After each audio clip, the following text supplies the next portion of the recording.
Dalam sebuah hadis riwayat Muslim, Rasulullah bersabda, "Idza matal insanu in qata'a amaluhu illa min salasin, shadaqatin jariyah au ilmin yuntafa'u bihi au waladin sholihin yad'u lahu."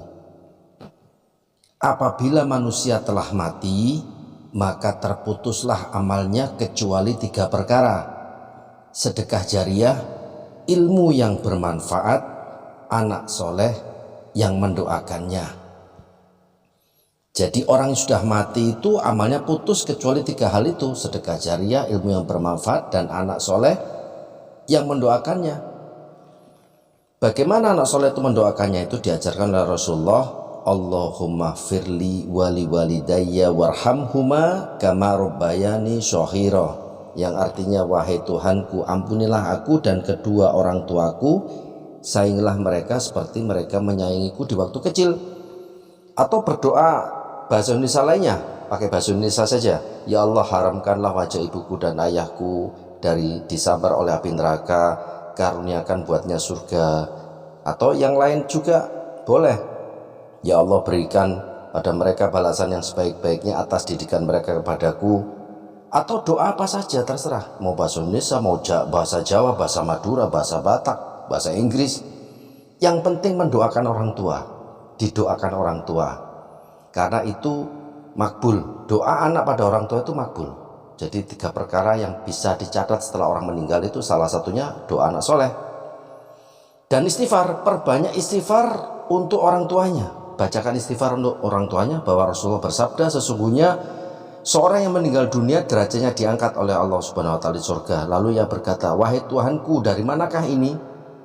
Dikatakan kepadanya, dari anakmu yang membaca istighfar untukmu. Hadis riwayat Bukhari. Jadi seorang anak membacakan istighfar untuk kedua orang tuanya itu sampai dibacakan surat bacaan istighfar, itu menjadikan orang tuanya mendapat pahala yang melimpah ruah di surga. Atau sedekah untuk orang tua yang telah wafat. Suatu ketika sahabat pulang perang menghadap Rasulullah, ya Rasulullah, pada saat saya pergi ibuku meninggal dunia. Bagaimana kalau aku bersedekah atas nama ibuku? Apakah sampai? Ya, jawab Rasulullah. Rasulullah menjawab singkat, ya. Terus sahabat itu mengatakan, kalau begitu kebun kurmaku ini kusedekahkan atas nama ibuku. Jadi kita bersedekah atas nama orang tua yang telah meninggal dunia itu sampai, karena Rasulullah mengatakan iya, boleh begitu, sampai. Bersedekah ke masjid, infak, amal jariah dan sebagainya atas namakan orang tua yang telah wafat itu, dan itu sampai, dan itu menjadikan manfaat bagi yang meninggal dunia, yang wafat, menjadikan ladang pahala bagi mereka.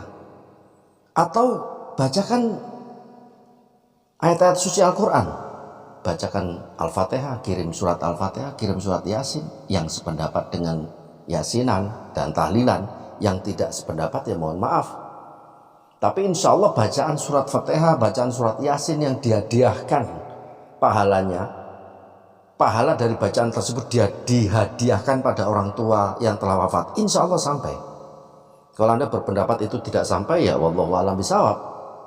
Kita kan sebagai anak berusaha mengirim pada orang tua agar mereka mendapat manfaat dari bacaan ayat Quran yang kita bacakan.